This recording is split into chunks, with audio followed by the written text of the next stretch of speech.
the least sophisticated of all the Volkswagen Group's family hatchback products. Not anymore. Almost nothing has been held back for this fourth generation version. It's still bigger and better value than most of its rivals, a Mondeo-sized medium-range hatch for the price of a Focus-sized one. The difference now, though, is that it's clever enough, once again, to change the way you think about Skoda.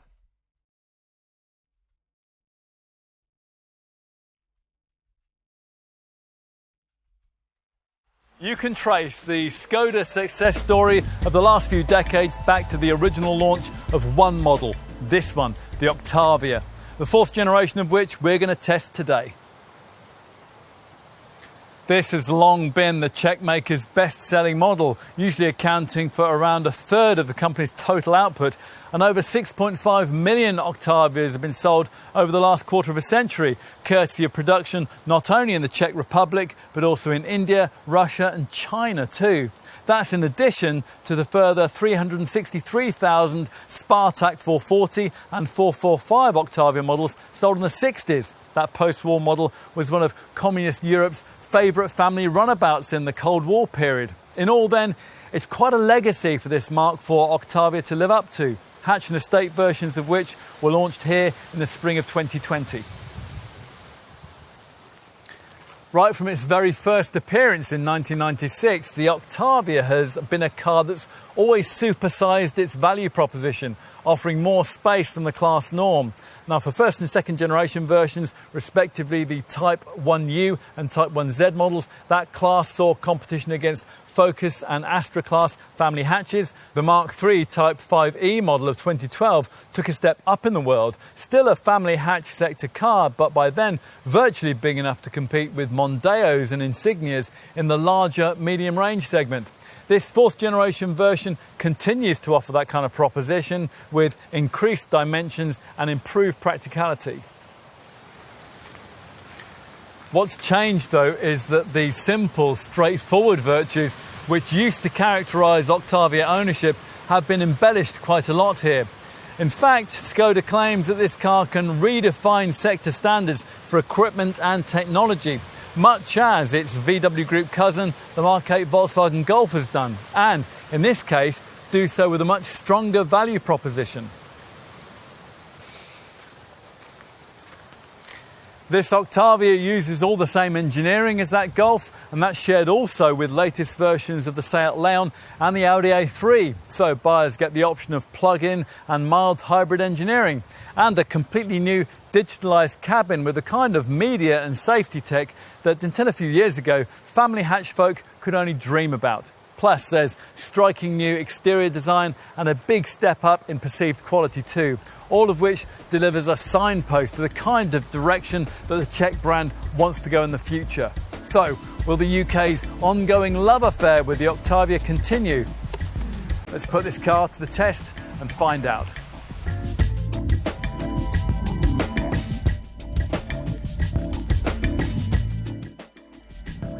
The core attributes haven't changed much here.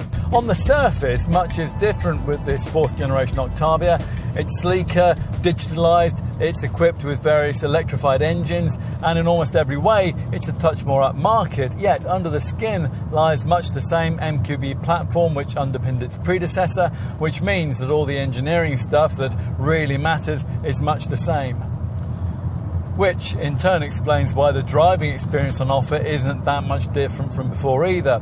Like its predecessors, this Skoda remains a family hatch segment contender that's very much targeted at the pragmatic family motorist. He or she values comfort, reassuring handling, refinement and quality, and he or she would be mildly surprised by the notion that a car of this kind should offer anything more.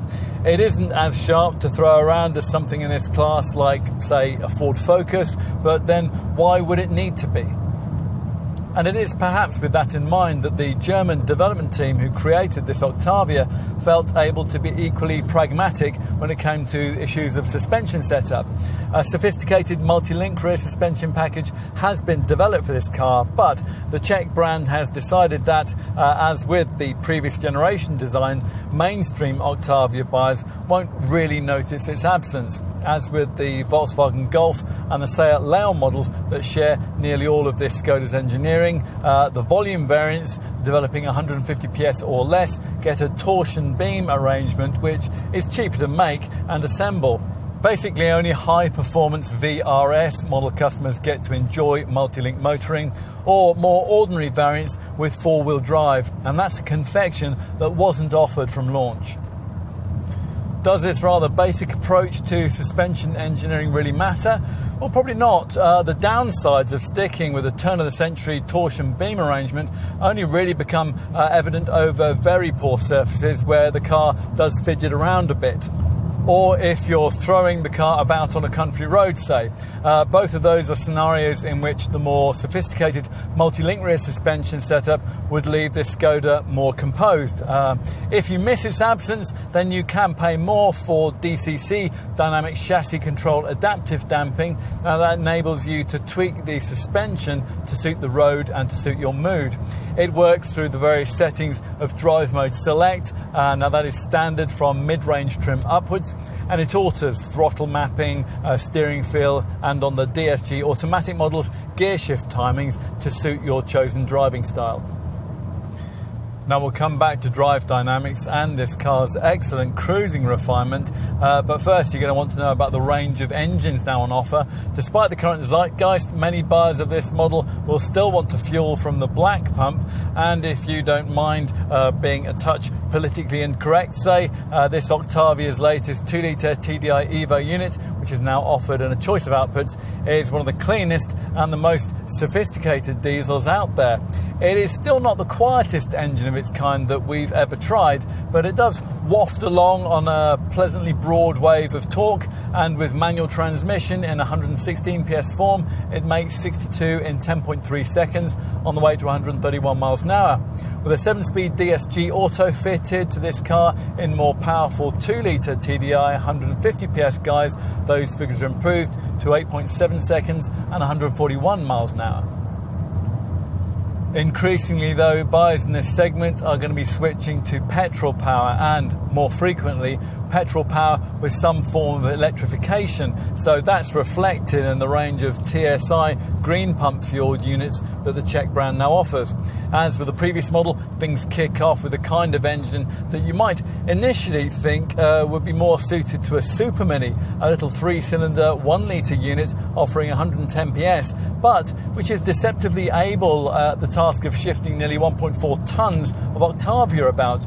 62 miles an hour from rest takes 10.8 seconds en route to 128 miles an hour, and if you'll mainly be using this car for shorter suburban trips, that base variant could be really all you need. Fully laden or on longer trips, though, that little 3-cylinder engine's relatively meagre reserves of pulling power might start to show, at which point you might wish you'd stretch to one of the 4-cylinder options. There's either a diesel or the power plant that we're trying right here, the usual VW Group 1.5-litre TSI unit, offered in this case in a single 150 PS state of tune. Here, the performance is delivered with a more relaxed gate thanks to Miller cycle technology, which delivers maximum torque 35% earlier than with conventional processes. As a result, 62 miles an hour occupies 8.2 seconds on the way to 142 mph if you're quick with the completely redeveloped 6-speed manual gearbox. A typical Octavia customer, though, is someone quite likely to want an automatic transmission, and if you specify that with either a 1-litre or a 1.5-litre TSI model, you'll get yourself a slice of the electrified technology that we referenced earlier. In the case of the two smaller TSI engines, we're talking mild hybrid tech, courtesy of Skoda's E-Tech system. Now, it's easy to get terminologies mixed up here. Like the mild hybrid tech that Ford uses, this isn't any kind of proper full hybrid, the sort of thing that might be capable of providing Prius-like periods of electric-only driving. There's nothing like that. Skoda's overall objective instead here was to make its engines more efficient via smoother transitions between driving, cruising and resting.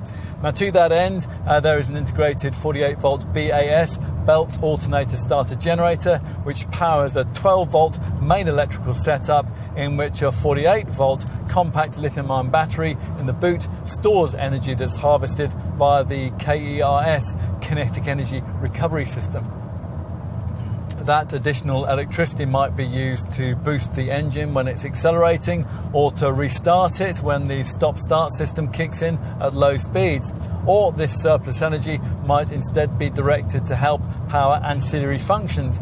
As long as you've limited your expectations to these things that the mild hybrid tech here has actually been developed to deliver, rather than eye-catching Prius-style efficiency figures, you should be pretty satisfied with the way that all works in an Octavia E-Tech model in practice. Thanks to the electrical assistance, refinement's even better, and enough battery boost is generated for the petrol engine to be rarely bothered for acceleration duties around town. As advertised, there's a fraction more accelerative boost too, although that isn't reflected by the performance figures. They almost exactly replicate those of the equivalent manual models. Useful but marginal benefits then, reflective of the fact that, as I mentioned earlier, the E-Tech versions of this car won't give you full hybrid technology in your family hatch. If you want an Octavia that does, you'll need one of the plug-in hybrid variants, which start with the Octavia IV model. Now, this features a tried and tested VW Group PHEV package, used already by Skoda's larger Superb IV, and familiar since 2016 from use in Volkswagen's Golf GTE. That means a 150 PS, 1.4 litre TSI petrol engine mated to a 6-speed DSG automatic gearbox and an 85 kilowatt electric motor powered by a 13 kilowatt hour lithium-ion battery. The WLTP all-electric driving range is quoted at 37 miles, which you won't get anywhere near if you explore the quoted all-electric top speed of 80 miles an hour. The Octavia IV has a total power output of 204 PS, and that's quite a bit down on the 245 PS of the Golf GTE we just mentioned. To get that, you'll need this plug-in package fitted to a slightly sportier Octavia, the VRS IV, which boosts the system's power output from 350 to 400 newton meters, although the electric driving range falls slightly to 34 miles. The VRS model gets fine-tuned sport suspension, lowered by 15mm, and it also comes with a couple of conventional non-electrified units, a 245 PS 2-litre TSI petrol and a 200 PS 2-litre TDI diesel. The VRS diesel can optionally be had with four-wheel drive, basically the same setup that's fitted to the Go Almost Anywhere Octavia Scout Estate. That's a model that's sadly no longer offered in our market. Whatever flavour of Octavia model you happen to prefer, it'll come with the fresh generation of drive assist technology, which has been ushered in by this fourth generation model. So let's finish this section by briefing you on that. Now, what's important to understand here is the switch from passive to active technology. Now, previously, the optional ACC Adaptive Cruise Control system, that is now standard from mid-spec range upwards, merely braked and accelerated the car based around a preset speed.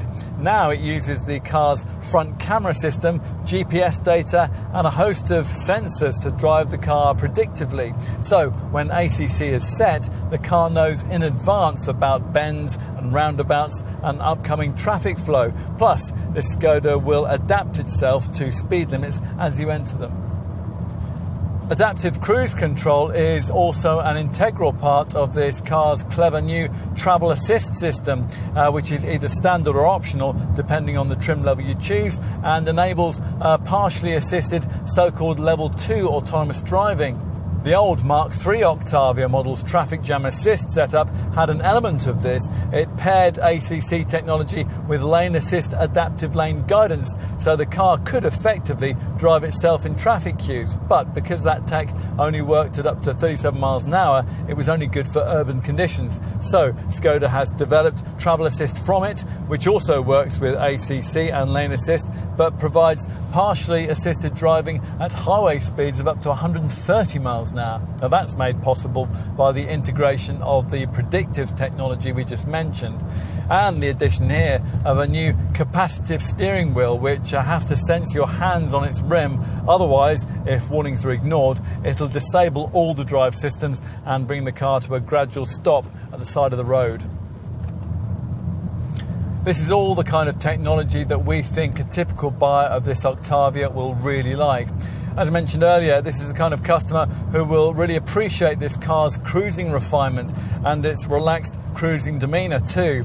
They won't care that the steering's not exactly live with feedback through the bends, valuing instead the fact that it's accurate and precise. At urban speeds, it's light enough for excellent manoeuvrability, while out of town, it weights up nicely, enough to allow you to appreciate the benefits of the XDS torque vectoring system that lightly brakes the inside front wheel through tight bends, sharpening turn-in and ensuring that all the power gets onto the tarmac. But that kind of driving will take this car very much out of its comfort zone. You'll probably prefer to stay within that, perhaps easing back and appreciating all the benefits that the extra tech on offer here gives you. Up to 26 extra driver assist systems, for example, and optional embellishments like a head-up display and full LED matrix headlights that adapt to the road and weather conditions as you drive. It's all very different from the simple, straightforward Octavia that we were first presented with back in 1996, but time moves on and almost everything's different here. You might just feel, as we do though, that when you get right down to it, the character of this car is very much the same.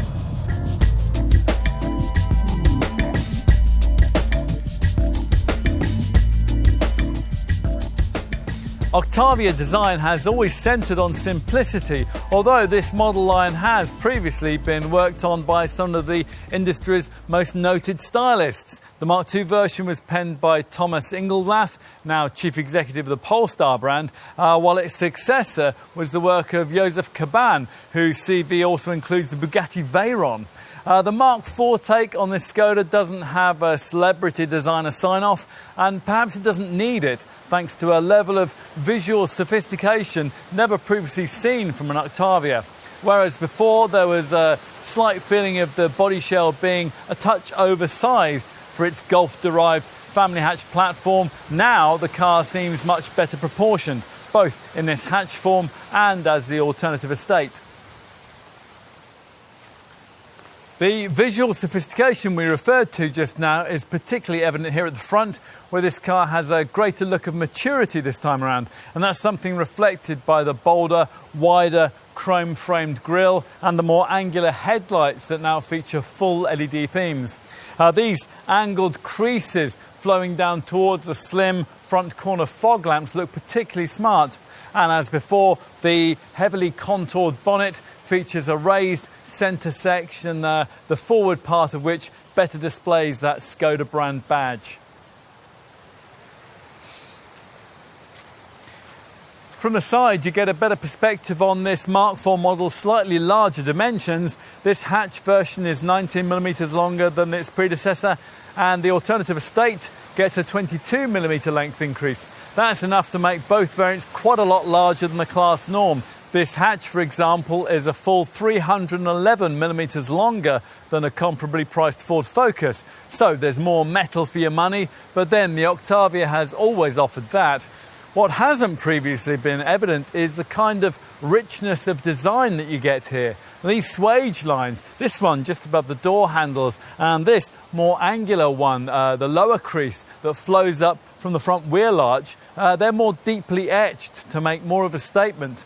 The aerodynamics, which are rated at just 0.24 CD for this hatch, are now sleek enough to make this Skoda one of the slipperiest cars in its segment. And that rear C-pillar there is now almost coupe-like. The wheels are generally bigger this time around too. They vary between 16 and 19 inches in size depending on variant. We have the 16-inch Twister Aero rims fitted here. The rear is also quite different from anything previously seen on an Octavia. These full LED lamp clusters are now horizontally orientated to better emphasise this Mark IV design's 15mm increase in width, with Skoda script once again complete with the checkmaker's little caron above the S, proudly displayed in between. Both hatch and estate variants get a more angular tailgate and a more curvaceous bumper, which incorporates these slim corner red reflectors. What hasn't changed is what you can't see, the supremely flexible MQB modular transverse matrix chassis, which was introduced with this model's predecessor and which has underpinned countless VW Group models since the Mark 7 Golf first introduced it back in 2012. In this form, it now features added rigidity and a stiffer, hot-formed steel and aluminium structure. Right, time to take a look inside.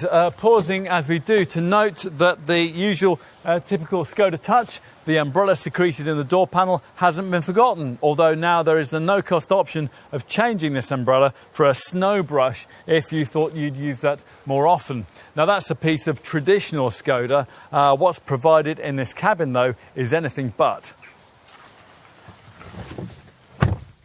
Now, with previous Octavias, you always got the feeling that the design was being deliberately dumbed down in order not to trespass on Golf territory.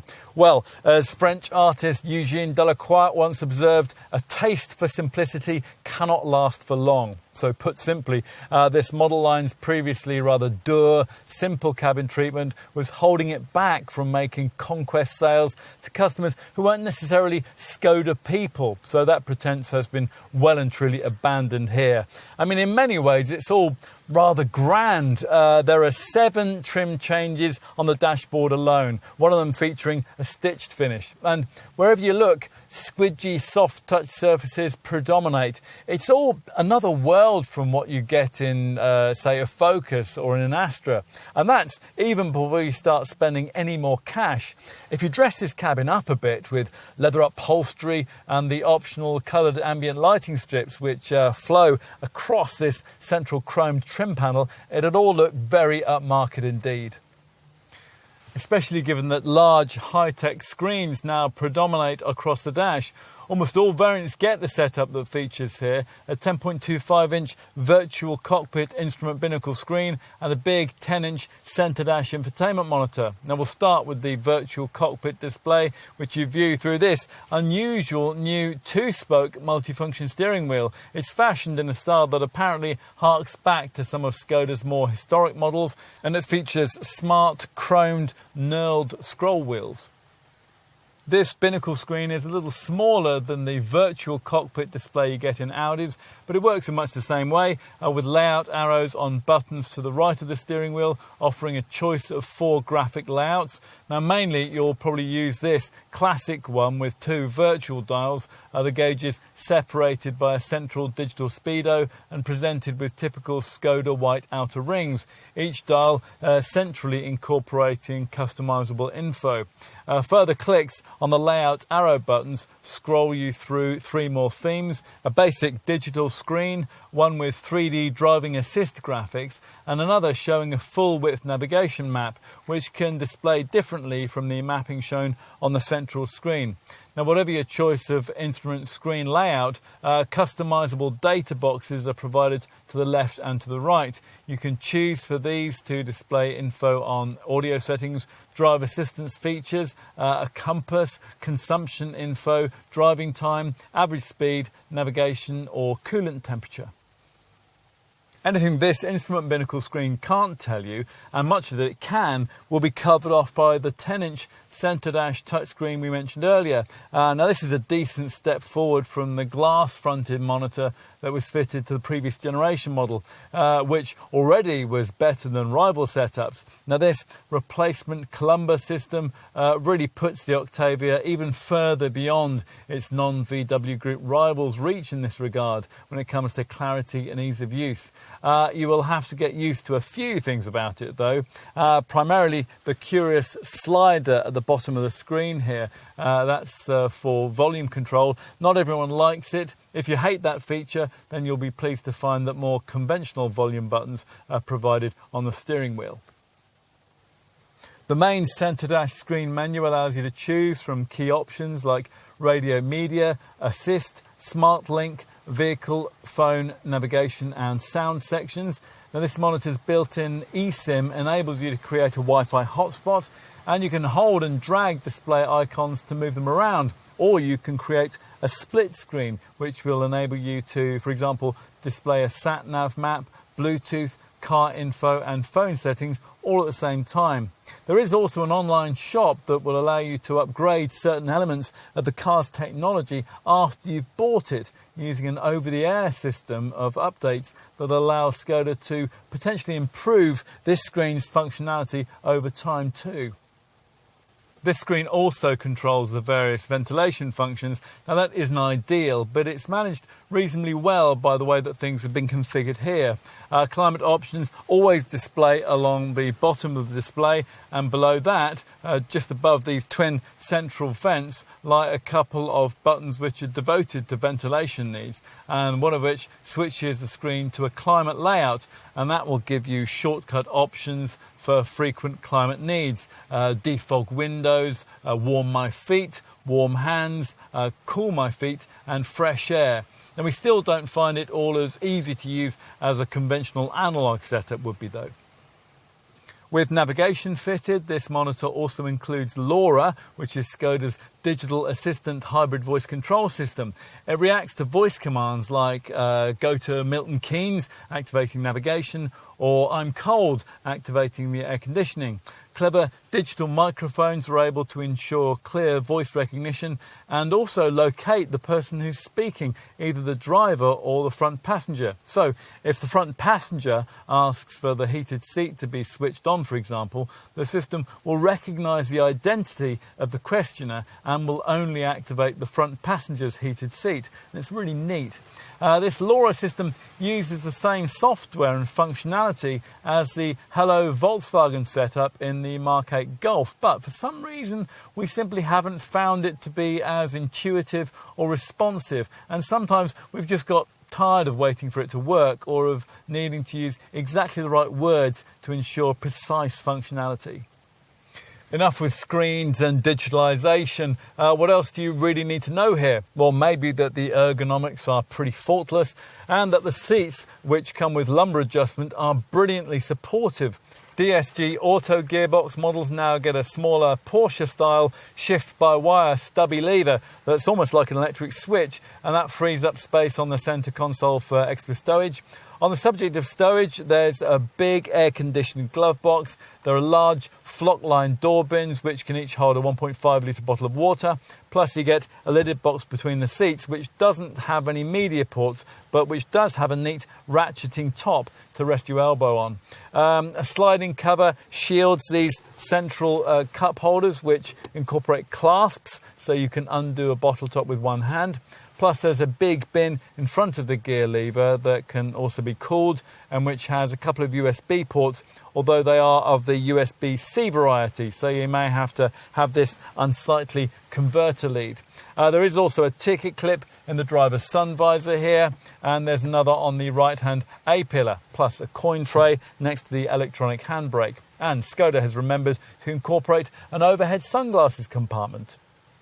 There's a feeling of greater spaciousness and airiness at the wheel of this Mark IV model that loyal Octavia folk will like. Everything is ideally placed for easy access, and there's lots of adjustment for both the seat and the wheel. Upmarket touches include the perforated trimming for the door cards, the way that the headlight switchgear is now of the button type, and the relocation of the powered mirror switches next to the buttons for the electric windows. There's even a USB-C point up by the rear view mirror in case you want to fit a dash cam.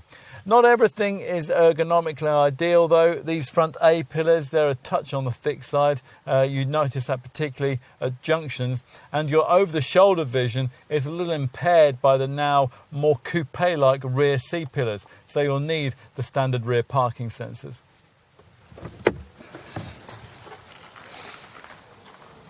Now let's take a look in the rear, and that's a compartment that you access via these wide opening doors. Now once inside, you start to really appreciate the benefits of this Octavia's unusually long 2,686mm wheelbase. That's 67mm longer than a Volkswagen Golf. As a result, it's more spacious back here than any other family hatch segment model, at least for legs and knees anyway. This Skoda is a touch wider than the segment norm 2, so it'll be a bit easier to take 3 adults back here, although the people concerned will still need to be on pretty friendly terms, and the middle occupant's leg space will be somewhat compromised by this rather prominent central transmission tunnel. There are centre air vents, below which you'll find a small storage tray, above a couple of further USB-C ports. ISOFIX child seat fastenings feature, of course, for the outer 2 seats, while the fold-out centre armrest here incorporates cup holders, although unfortunately these are so small that only very tiny bottles and cans would fit. Still, these neat smartphone pouches in the seat back pockets, they're standard across the range, and you get flock-lined door bins which are roomy enough to hold a 1 litre drinks bottle. There are coat hooks in the grab handles, and as at the front, there are neat touch-sensitive overhead reading lights. For the pricey panoramic glass roof option, well, there you'll need to be considering the estate version, but do bear in mind, if you specify that, headroom, which is very reasonable as things are, will be reduced by a few inches. Right, let's finish by heading back to the tailgate, but let's pause on the way to notice another of Skoda's trumpeted so-called Simply Clever touches, this ice scraper that's built into the fuel filler cap.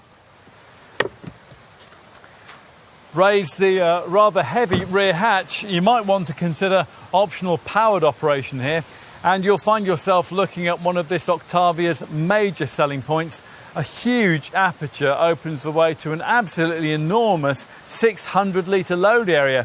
This is almost twice as big as the trunk you'll get in a comparably priced Ford Focus, and it's 219 litres larger than the cargo area that's offered by the VW Golf. Even supposedly larger medium-range models can't match this. It's 10% bigger than a Ford Mondeo and nearly 20% bigger than a Vauxhall Insignia.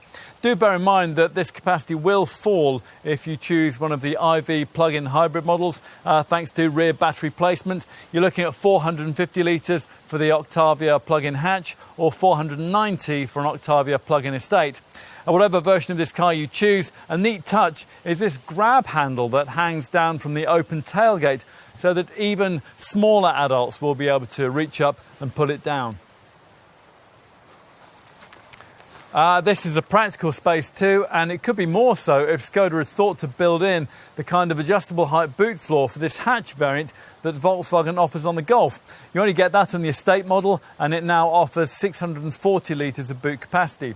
As I said, this is a practical space. As before, there are a pair of pull-out hooks. There are 2 corner compartments with slide-out panels, and there's a built-in strap on the right-hand side and a 12-volt socket on the left. Now, this central hatch here enables lengthier items like skis to be accommodated without disturbing a pair of rear seat occupants. There would be more room beneath the cargo floor if, very unwisely, you failed to take up the extra cost option of adding in some kind of spare wheel. If you need more room, then you'll want to activate these cargo sidewall catches, which fortunately no longer cost extra. It is a pity that Skoda hasn't taken the opportunity to build in the kind of 40-20-40 split backrest that some cars in this class do offer, the Mercedes A-Class or the BMW 1 Series, for example. Once the 60-40 rear bench is folded like this, there's quite a step up from the boot floor. The provision of an adjustable height boot floor would have eradicated that, of course, and even when you have that on the estate model, the way that the seats fold mean that the load floor isn't quite flat. Still, just look at all the space you get. 1,555 litres in this hatch. That's a figure that would rise to 1,700 litres in the estate. That equals what you'll get in a large segment estate like BMW's 5 Series Touring. Nothing in this Octavia sector can even approach that.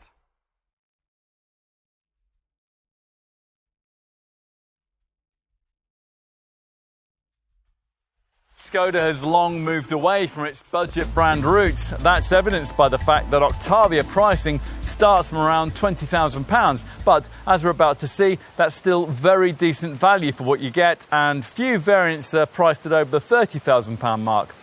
Should you want the spacious estate rather than this 5-door hatch model, there's a £980 model-for-model premium to find. The core trim levels, as usual with the Skoda, are base SE, SE technology, that's what we've got here, and mid-range SEL, although of course plusher options are available if you want them. Engine-wise, the recipe for mainstream models is pretty simple, either 2-litre TDI diesel power or a choice of 1 or 1.5-litre TSI petrol units. Skoda still expects quite a few Octavia customers to want a diesel engine, so there are 116 and 150 PS versions of the VW Group's latest 2-litre TDI EVO unit. But increasingly, cars like this will be green pump fuelled.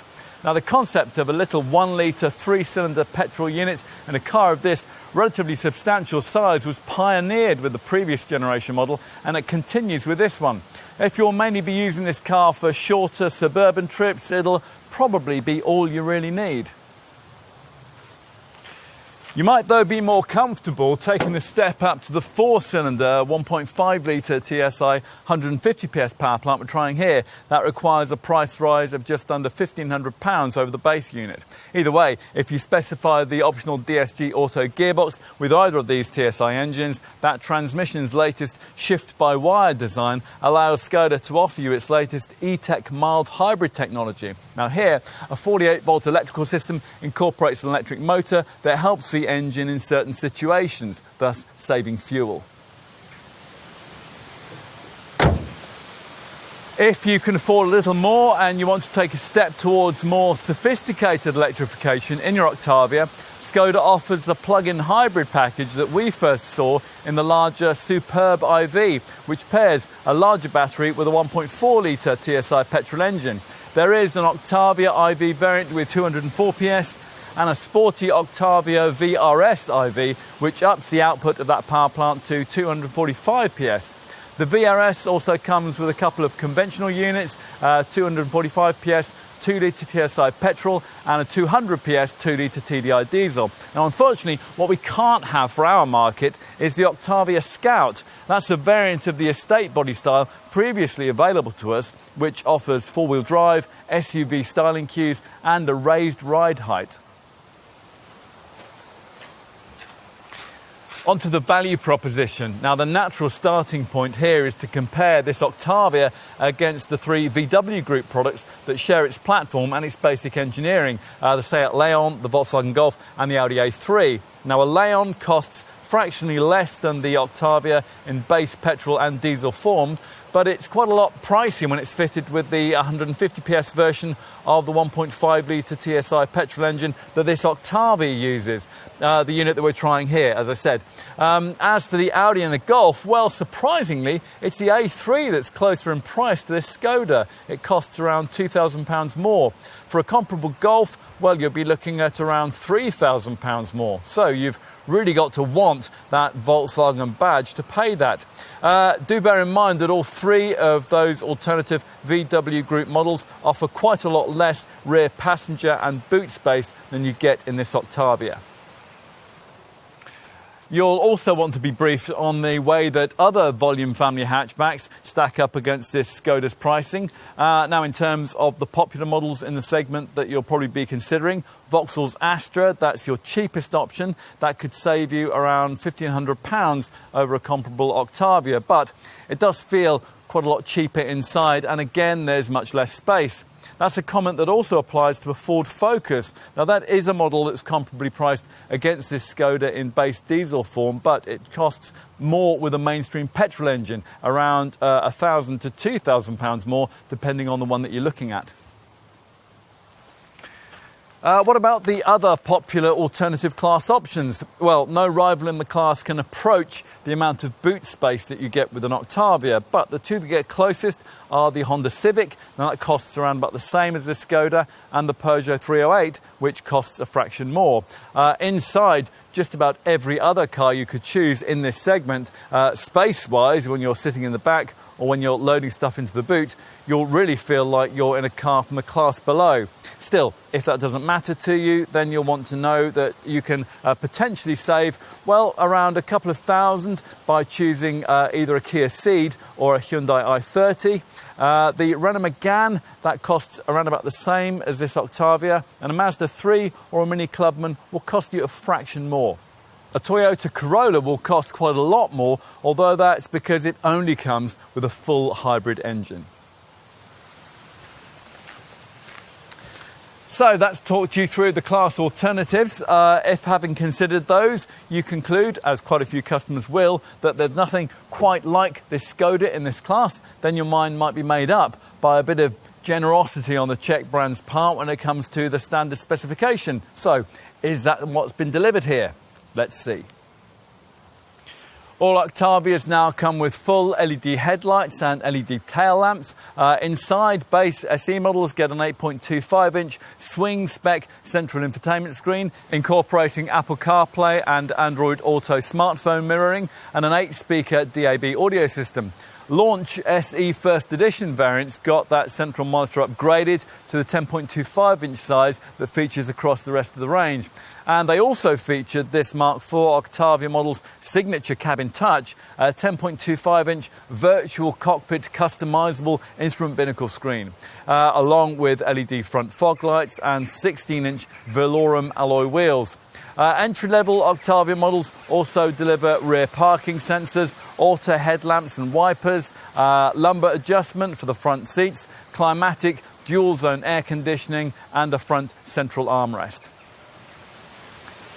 As you'll have gathered from all of that, enhanced media connectivity has been a big theme here, which perhaps is why there are no fewer than 5 USB-C ports, 2 in the front, 2 in the back, and 1 by the rear-view mirror. That central screen that we just mentioned, now that is permanently connected to the internet, and that's via an embedded eSIM. Now that enables you to have online music streaming and real-time traffic information, amongst other things.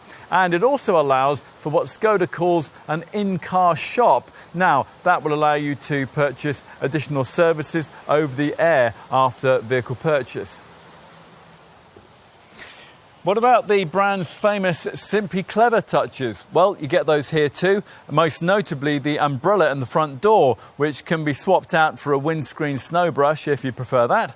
There are also smartphone storage pockets in the front seat backs. There's an ice scraper in the fuel filler cap, and there's a funnel integrated into the lid of the windscreen washer tank.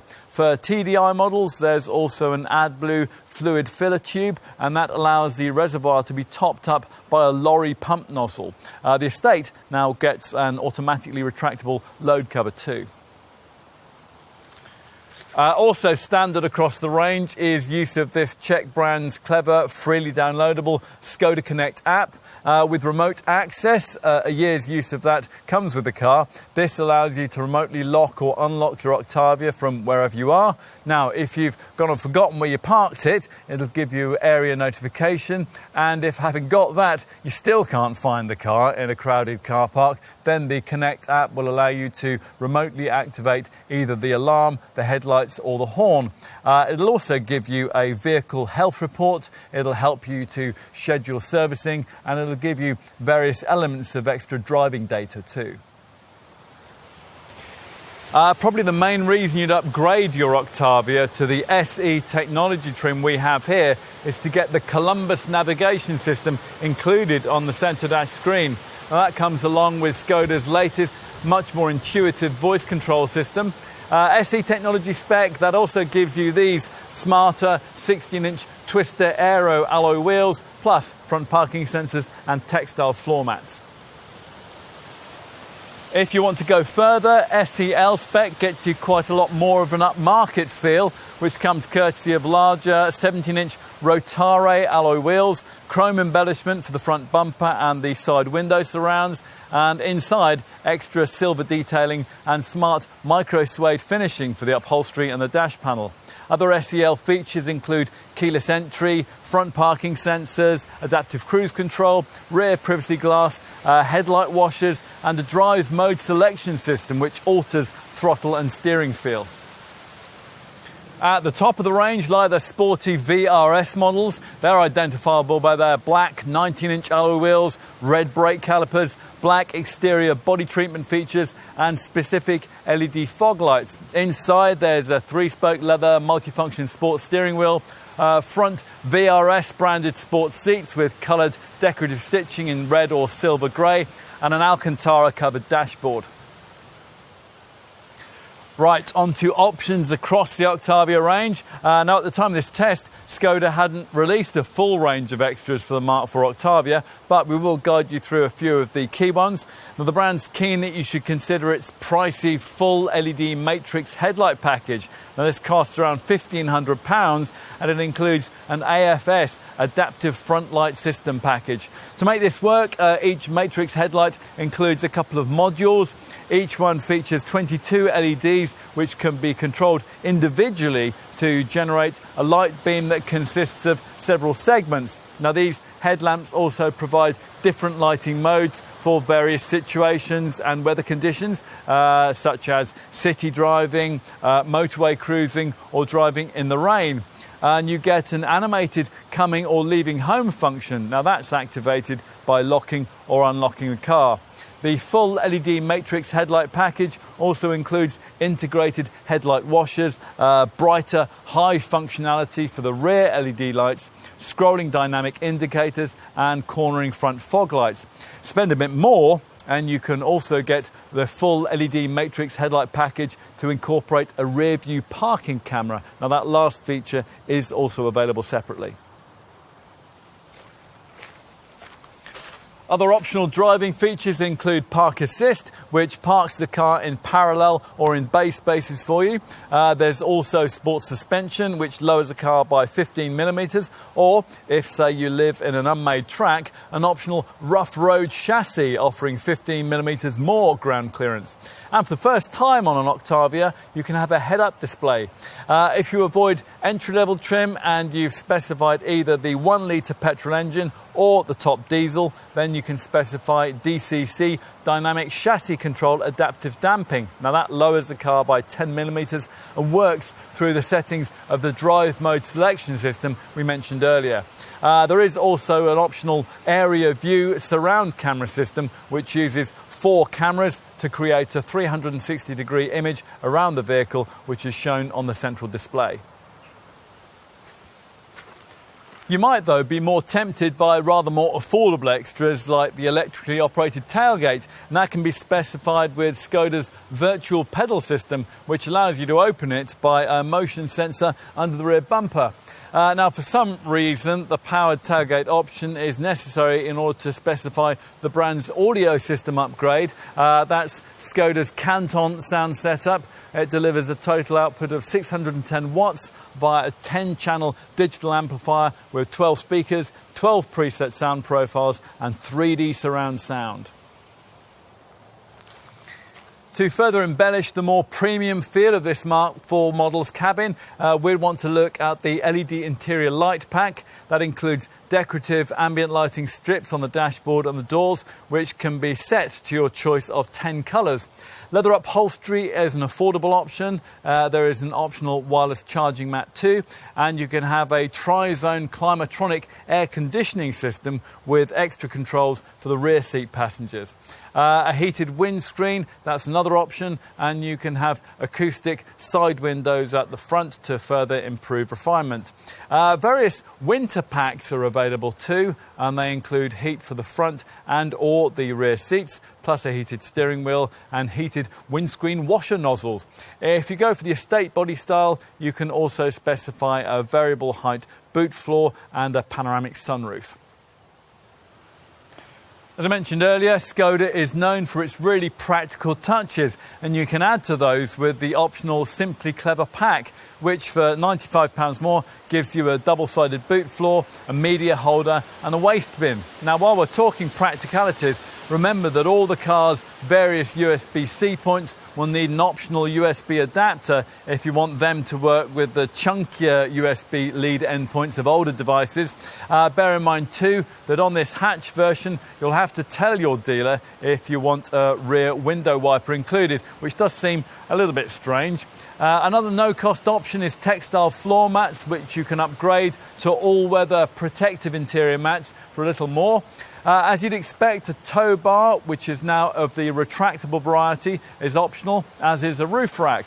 You can also specify a roof box. Now, for the boot area, you can add protective foil for the leading edge of the loading area and a plastic boot dish to protect the cargo compartment from scrapes and scratches. And don't forget to pay Skoda the extra it wants for the temporary spare wheel. That's available in either standard or space saver forms. As for aesthetics, well, you'll almost certainly be paying your dealer extra for your choice of body shade, because the only standard colour is solid energy blue. Beyond that, there's an optional special colour, that's Corrida red, and then various metallic and pearl effect colours. We've got petrol blue metallic here. If you want to pay more, then there are also two exclusive colours, velvet red and crystal black. You can upgrade to various 17 and 18-inch wheel designs too. No cost options for the interior include the opportunity to switch the upholstery from black to beige and to add in a beige dashboard, which includes piano black decorative inserts. Enough with options, let's now take a look at driver assist systems and safety provision. Now, you'd expect some sort of autonomous braking system on a car of this kind these days. Skoda's is called front assist, and as usual with these sorts of setups, it scans the road ahead as you drive. Now, if a potential collision hazard is detected, you'll be warned. If you don't respond, or you aren't able to perhaps, the brakes will automatically be applied to decrease the severity of any resulting accident. Now, for this MK4 Octavia model, this setup's city emergency braking system has been enhanced with predictive pedestrian and cyclist protection. Now, that is more specifically able to identify people or cyclists who might be just about to inadvertently step out into your path.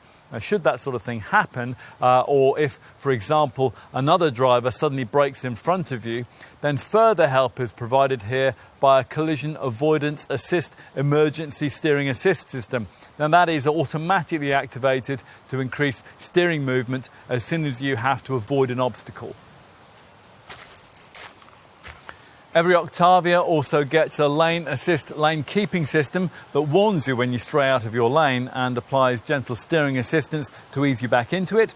Plus you get traffic sign recognition. Now, that pictures speed signs as you pass them and then displays them on the centre dash screen.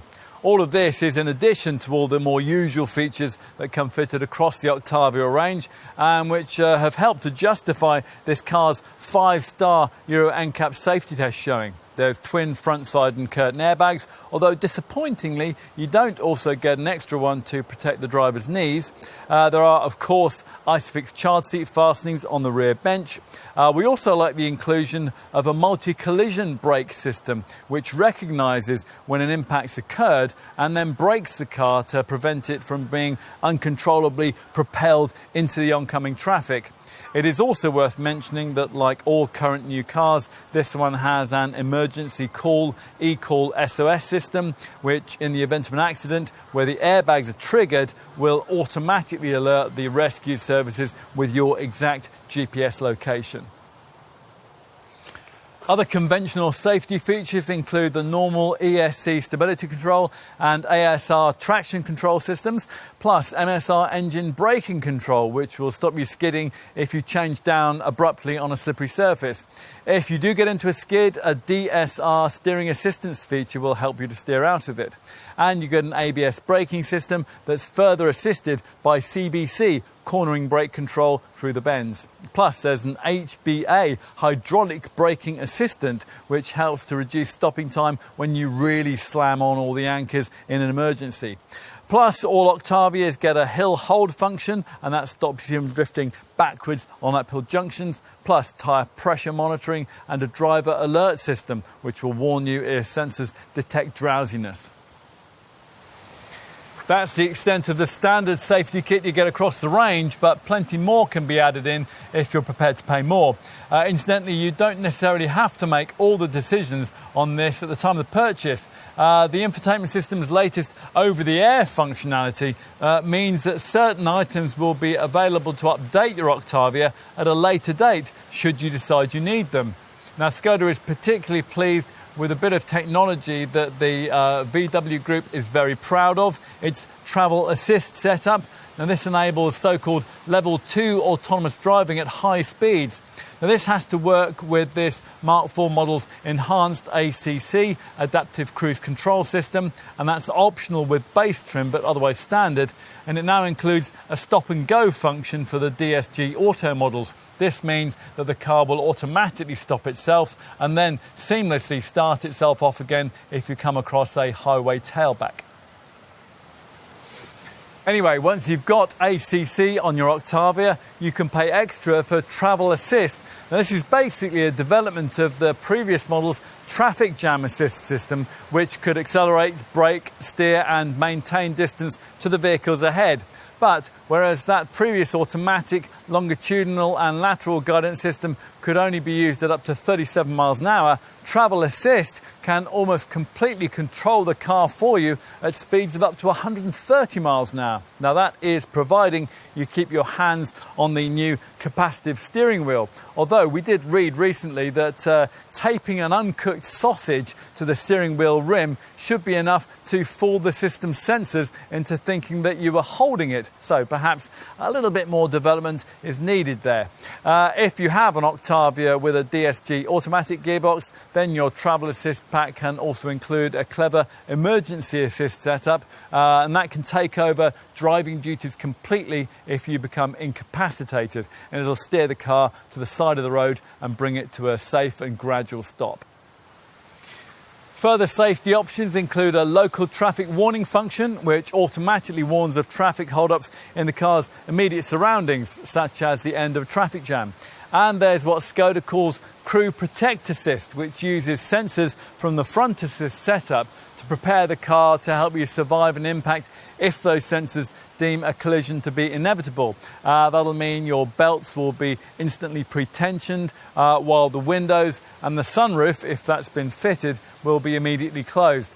You can also specify blind spot detection. That's standard further up the range, which warns you if you're just about to dangerously pull out when there's a vehicle in your blind spot.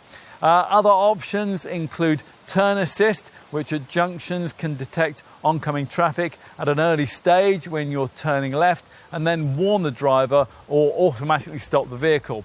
And there is also an option which is exit warning. Now that lets occupants know if another vehicle or a cyclist is approaching from behind when the car door is opening.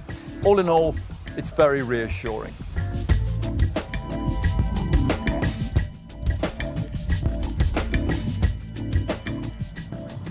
The sensible people who tend to buy Octavias are the sort of folk who want a frugal set of running costs, and by and large this Mark IV model effectively delivers them, even though it launched with broadly the same mainstream power plants that Skoda was offering to customers in older versions of the previous model. Not quite the same, of course. These units have obviously been fully updated to the latest Euro 6D temp emission spec, and they've been tuned to meet the more testing RDE2 emission standard.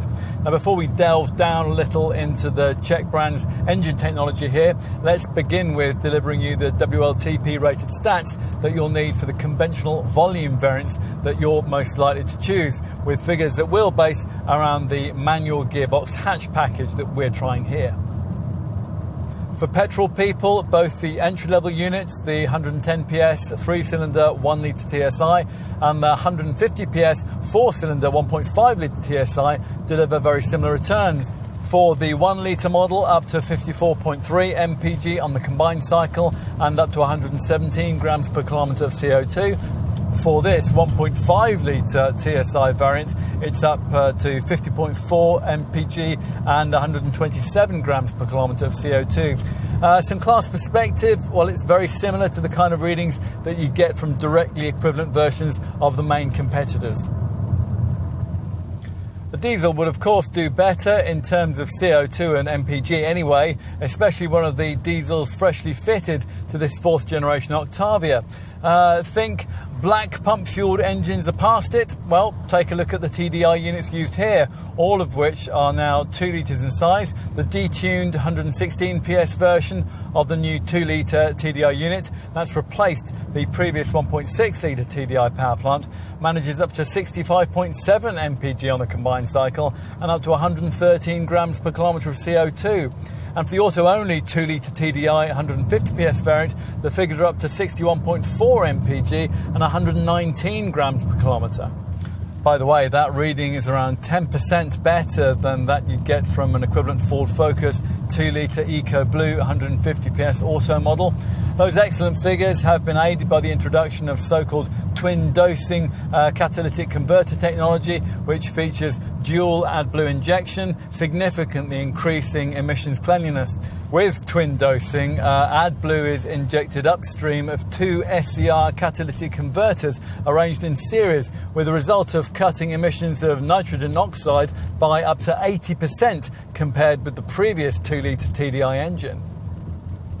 All well and good, but what about the electrified and eco-minded engine technology that the industry is crying out for right now? Well, that's delivered by the Czech brand's latest 48-volt mild hybrid technology, and when Skoda can offer this across all this car's volume, engine and transmission variants, it'll be a really strong addition to the Octavia's portfolio of virtues. And that's because, according to the engineers, this so-called e-tech setup can improve your economy by up to 17%.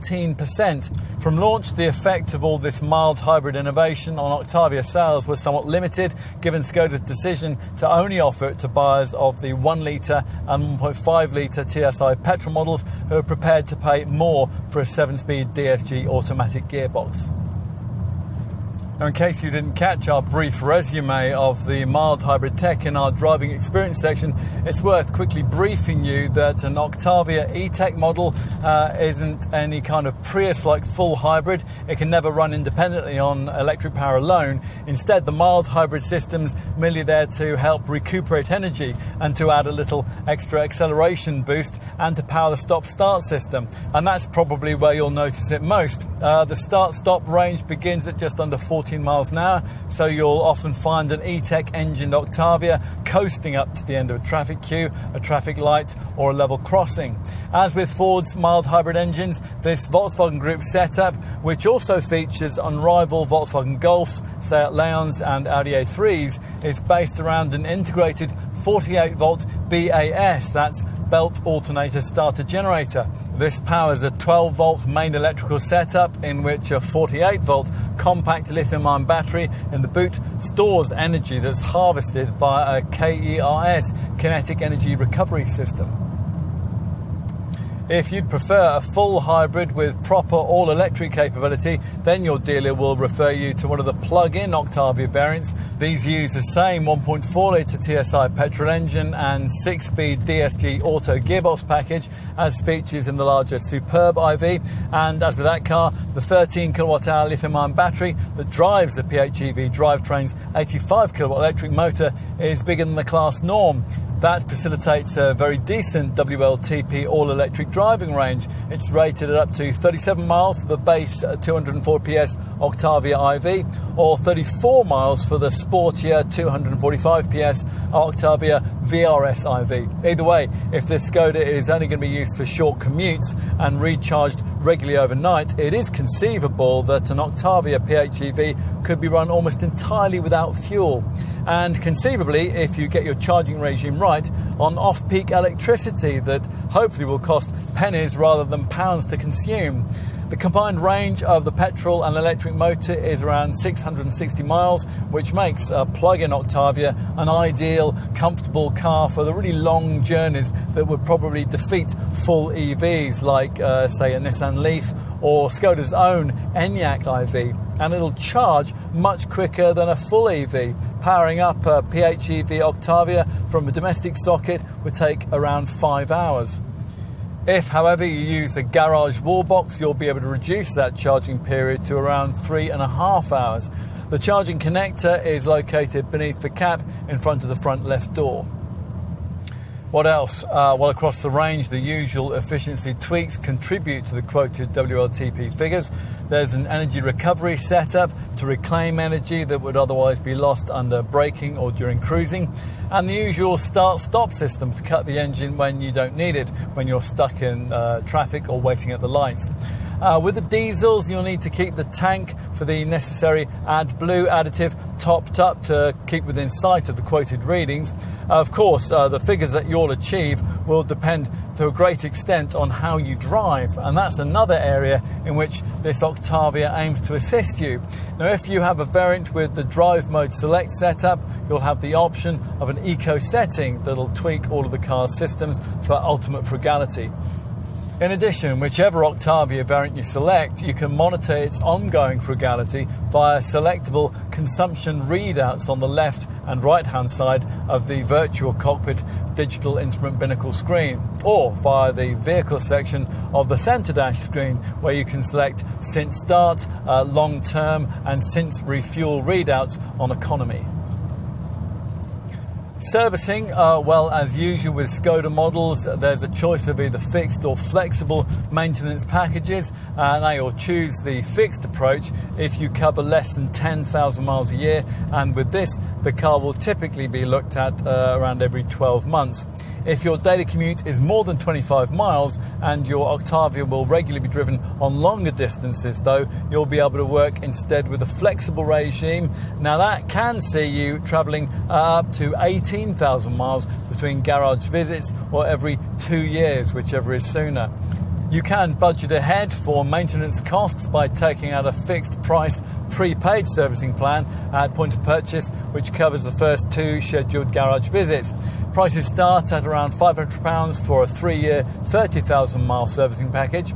Use the available Skoda Connect app and you'll find a proactive service option, which, when it's activated, can send all the data needed from your car in advance to your local Skoda dealership prior to the service visit. What else? Well, we like the fact that misfueling protection is standard across the range, so you won't be able to accidentally put petrol into your diesel Octavia or vice versa. Less impressive, though, is the 3-year, 60,000 mile warranty cover. We really can't see why Skoda couldn't extend that mileage limit to 100,000 miles, since that's exactly what you get on the mechanically very similar VW Group vans. Doing that, though, wouldn't, of course, give Skoda dealers so much of an opportunity to sell extended 4 or 5-year warranty packages. A 5-year, 100,000 mile extension will cost around £650. You might, of course, feel that no extra cover is really necessary. After all, the brand regularly tops independent consumer satisfaction surveys. According to Real People, there are few more satisfying cars to own.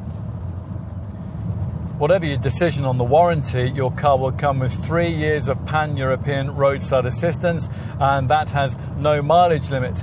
The paintwork warranty, that lasts for 3 years, and as you'd expect, this car is protected by a 12-year anti-corrosion guarantee.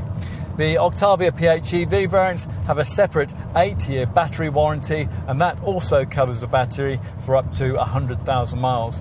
Now, we'll also mention that residual values are really very class competitive. If used demand for this improved Octavia reflects that of its predecessor, then you might expect to retain around 45% of your car's value after the typical 3-year ownership period. Typical TDIs have done a bit better, as have the mid-range trim levels. We'll finish with a look at insurance groupings for the mainstream models. They are usefully below those of a rival Golf. These ratings start at 12E for the 1-litre TSI variant, 18 or 19E for the 1.5-litre TSI 150 PS model. For the 2-litre TDI 116 PS diesel, it's 15 or 16E, and for the 2-litre TDI 150 PS auto, it's 18 or 19E.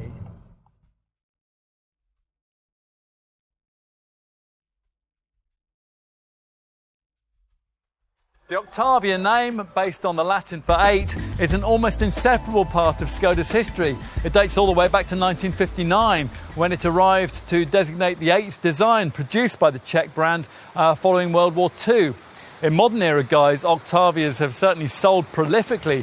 Every 57 seconds, one comes off the production line at one of Skoda's 5 global plants. And in 7 countries, this model has been a bestseller. Take all the Octavias so far produced, and if you place them end to end, you get a train of cars that would run for up to 20,000 miles. And that's the distance from Skoda's main Malada Boleslav plant to Sydney and back.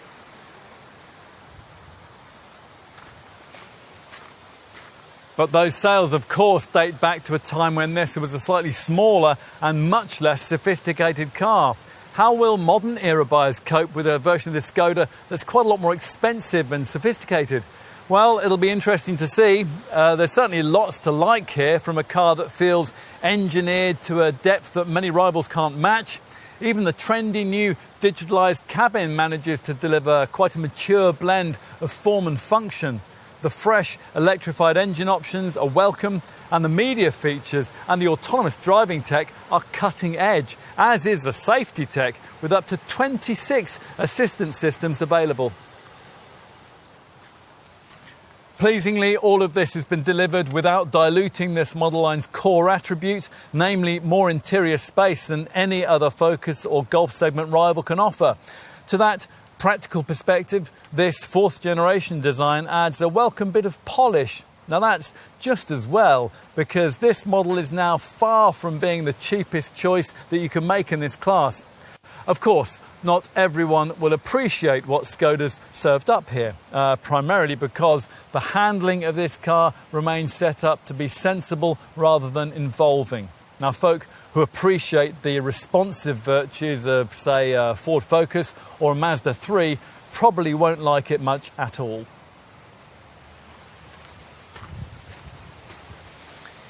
But that's not Skoda's core market. The Czech maker knows the kinds of people it's aiming at here, and it no longer wants to serve them as a value brand. That market will be left to the Chinese. Instead, this manufacturer wants a higher quality image developed alongside higher quality products, cars like this one. And the company looks forward to an era where the purchase of something like an Octavia is viewed not as a cheaper choice, but instead as rather a clever one. That time may already have arrived.